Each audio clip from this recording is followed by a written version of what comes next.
Market में पानी की बोतल बिक रही है, वो महंगी बिक रही थी और किसान का दूध सस्ता बिक रहा था। हमने प्रोडक्ट लॉन्च किया बाजरा लस्सी और मार्केट ने बड़ा उसको एक्सेप्ट भी किया। और हमारे बास्केट में इस टाइम पे 22 तरह के अलग अलग प्रोडक्ट है, जैसे दही, कुल्फी, घी की खासियत क्या है? ये घी सर अर्जुना की छाल के साथ मिलके प्रोसेस हुआ है। टर्नओवर कितना है साल का? इस बार हम 40 करोड़ क्रॉस कर रहे हैं। आप जो अपने घरों में पैक्ड पनीर, दूध, दही, घी खाते हैं, खरीद के लाते हैं, आखिर वो फैक्ट्रियों में तैयार कैसे होता है, उसकी मेकिंग कैसे होती है, मशीनों द्वारा बनाया कैसे जाता है, ऐसी ही जानकारी जुटाने के लिए गांव जंक्शन इस वक्त करनाल में मौजूद है।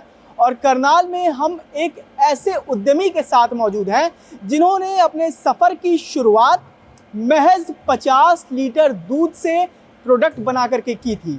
हमारे साथ इस वक्त संजीव जी हैं। संजीव जी से समझते हैं कि उनका पूरा ये मॉडल क्या है और इसकी शुरुआत कब की थी। सफ़र की जो शुरुआत हुई सर वो 2014 में हुई, जब हमने एक मार्केट सर्वे किया NDRI के साथ मिलके कि दूध का जो भाव है वो पानी जो किसान दूध बेच रहा है, बिचौलिया नहीं, जो किसान दूध बेच रहा है, तो उसमें जो मार्केट में पानी की बोतल बिक रही है वो महंगी बिक रही थी और किसान का दूध सस्ता बिक रहा था। ये 2014 की सिचुएशन है हरियाणा की। तो उसके बाद हमने एक सोचा कि किसानों का एक ग्रुप बनाया जाए।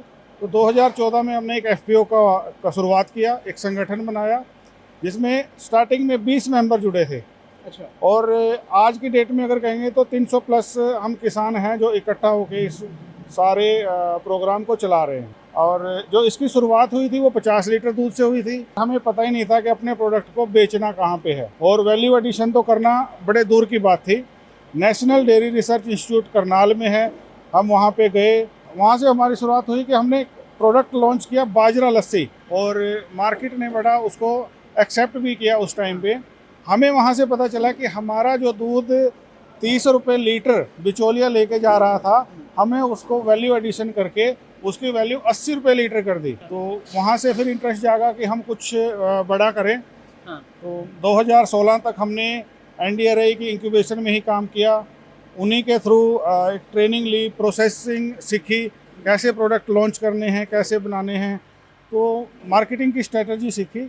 और 2017 में हमने एक अपना प्लांट यूनिट अलग से डाला था। प्रोडक्ट्स जो बनते हैं उसकी मेकिंग कैसे होती है, उसके अलग अलग प्रोडक्ट्स की, जैसे घी हुआ, दही हुआ, पनीर हुआ और कुल्फ़ी हुआ, लस्सी हुआ, इन सब की मेकिंग के लिए क्या अलग अलग मशीनें हैं? बिल्कुल सर, अलग अलग मशीनें हैं। और जो इसकी मेकिंग की बात है तो हमारे पास हर एक प्रोडक्ट स्टैंडर्डाइज प्रोडक्ट हैं। हम पैकेजिंग में हर एक प्रोडक्ट अपना बेचते हैं, लूज हमारा कोई भी प्रोडक्ट सेल नहीं होता, पहली बात। दूसरा, अगर बात करें जो हमारे बास्केट में इस टाइम पे 22 तरह के अलग अलग प्रोडक्ट है, जैसे दही, कुल्फ़ी, पनीर, आइसक्रीम और घी। तो घी में भी अलग अलग सेगमेंट है हमारे पास, अलग अलग कलेक्शन हमारी दूध की है। बुफेलो मिल्क अलग है, काओ मिल्क अलग है। और एक प्रोडक्ट हमने लॉन्च किया है अर्जुना हर्बल घी। ये लेटेस्ट टेक्नोलॉजी है हमारे देश के और सबसे पहले मैन्युफैक्चरर इस कंट्री में हम ही हैं। अच्छा। उस घी के। इस घी की खासियत क्या है, कैसे तैयार हुआ ये घी? ये घी सर अर्जुना की छाल के साथ मिलके प्रोसेस हुआ है और इस घी को बनाने के लिए NDRI ने हमारी मदद करी है। NDRI की टेक्नोलॉजी है, वो टेक्नोलॉजी अडॉप्ट हमने की है। कुल्फ़ी बनता है, कुल्फ़ी के लिए कौन सी मशीन है? कुल्फ़ी के लिए सर कुल्फ़ी मेकिंग मशीन है जिसमें मोल्डो के अंदर रबड़ी बना के डाली जाती है। तो इसमें भी अलग अलग तरह के, जैसे चॉकलेट फ्लेवर अलग हो गया, वनीला अलग हो गया, ये सारी कुल्फ़ियाँ हम बना रहे हैं। यहाँ पे मैं ट्रे देख रहा हूँ बहुत सारे, ये सारे ट्रे क्या हैं? ये सब पनीर मोल्डिंग हैं। जैसे पनीर बन के जब होता है वो बिखरा हुआ होता है, तो ये सारा पनीर जब सेट करना होता है तो इन मोल्डों में इसको दबाया जाता है। एक वेट, निश्चित वेट इनके ऊपर रखा जाता है, जिसे प्रेस होने के बाद एक चक्का तैयार होता है। अच्छा। अब हम देखें तो ये पनीर जो इस टाइम पे है वो उसकी फॉर्म बिल्कुल अलग अलग बिखरा हुआ है।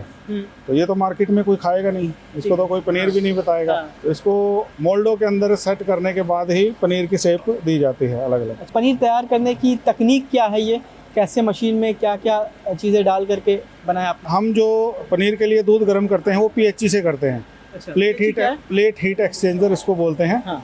वो अगर मैं दिखाऊं भी तो इस वो तीसरे नंबर पे जो देख रहे हैं आप, ये प्लेट हीट एक्सचेंजर होता है। फिर इसके बाद क्या होता है? ये जब प्लेट हीट एक्सचेंजर में एक तरफ से स्टीम आती है, एक तरफ से दूध जाता है, तो उसमें हीट एक्सचेंज होकर ही दूध गर्म होता है। हीट होने के बाद फिर इस टैंक में इस दूध को शिफ्ट किया जाएगा। बिल्कुल, इसमें शिफ्ट करने के बाद इसको फिर सिट्रिक एसिड का घोल इसमें डाला जाएगा, जिससे ये फटेगा। और फटने के बाद पानी छान दिया जाएगा। पानी छानने के बाद फिर वहाँ पे मोल्डो में लगाने के बाद इसके फिर क्यूब मार्केट के लिए क्यूब्स में तैयार किया जाएगा, पैकिंग हो जाएगी। पैकिंग हो जाएगी। कितने दूध की खपत हो जाती है आपकी फैक्ट्री में रोजाना? 12 से लेके 15,000 लीटर तक का एवरेज पूरे साल का आता है, पर डे। पूरा साल। हाँ। और जो देख रहा होगा वो ये सोचेगा कि मैं भी साहब शुरू करता हूँ छोटे स्तर से, और यहाँ तक पहुँचने के लिए मुझे किन किन बारीकियों का ध्यान देना होगा और कैसे मैं यहाँ तक पहुँच सकता हूँ, उसके बारे में ज़रा बताइए किसानों को। सबसे पहले किसान साथियों को मैं एक ही अपना सुझाव देना चाहूँगा कि ज़्यादा से ज़्यादा जब भी कोई भी एग्रीकल्चर और अलाइड एक्टिविटी में कोई काम करें तो एक प्रोसेसिंग करने से पहले किसी भी रिलेटेड इंस्टीट्यूट में ज़रूर जाएं। हाँ। और वहाँ से ट्रेनिंग का, हर एक इंस्टीट्यूट में, एग्रीकल्चर इंस्टीट्यूट में ट्रेनिंग का प्रावधान है, वो ट्रेनिंग किसान ज़रूर लें। ट्रेनिंग लेने के बाद ही अगर प्रोसेस करेंगे तो उसमें नेचुरल उसकी परफेक्शन ज़्यादा आएगी। अब ये बताइए कि ये जो आपने सेटअप तैयार किया, तो यहाँ तक पहुँचाने में कितनी लागत आई, शुरुआत में कितनी आई और यहाँ तक पहुँचाने में कितनी लागत आई होगी? शुरुआत में सर हमने सबसे पहले 30 लाख के लिए लोन अप्लाई किया था। 30 लाख के लिए बढ़ते बढ़ते फिर वो 30 लाख का क्लियर किया, फिर हमने 1 करोड़ का लिया, फिर 2 करोड़ का लिया, ऐसे ऐसे करके फेज़ वाइज हमने प्रोडक्ट ऐड किए हैं और उसके अकॉर्डिंग ही हमने मशीन जुटाई है। कुल लागत कितनी आई होगी आपकी इस पूरी फैक्ट्री को बैठाने में? अभी सर पूरी लागत की बात करें तो 10 करोड़ का इंफ्रा अभी तैयार है। और ये कब तैयार हुआ पूरा? ये 2018 में हमने तैयार किया था। टर्नओवर कितना है साल का, उसके बारे में ज़रा दर्शकों को बताइए। फाइनेंशियल ईयर जो 24-25 था उसमें हमारा टर्नओवर था 20 करोड़। तो उसके बाद हमने थोड़ा सा इंफ्रा और डाला था। वो इंफ्रा डालने के बाद इस बारी हम 40 करोड़ क्रॉस कर रहे हैं। और सीधा अगर मुनाफे की बात करें तो 10% मुनाफा हम लेके चलते हैं। कोई किसान जो आपको देख रहा है या फिर डेयरी सेटअप या फिर FPO बनाने की शुरुआत करना चाहता है और आपसे जुड़ना चाहता है, आपको फ़ोन करना चाहता है, तो अपना मोबाइल नंबर ज़रा बता दीजिए। मेरा मोबाइल नंबर है सर 9729743787। तो देखा आपने कि एक किसान साल का 40 करोड़ रुपए टर्नओवर उनका आता है, जिन्होंने 50 लीटर दूध से प्रोडक्ट बनाने की शुरुआत की थी। आयुष सिन्हा, गांव जंक्शन के लिए। गांव जंक्शन को सभी सोशल मीडिया प्लेटफॉर्म्स पर फॉलो करें। व्हाट्सएप चैनल और जीमेल आईडी पर भी संपर्क साध सकते हैं।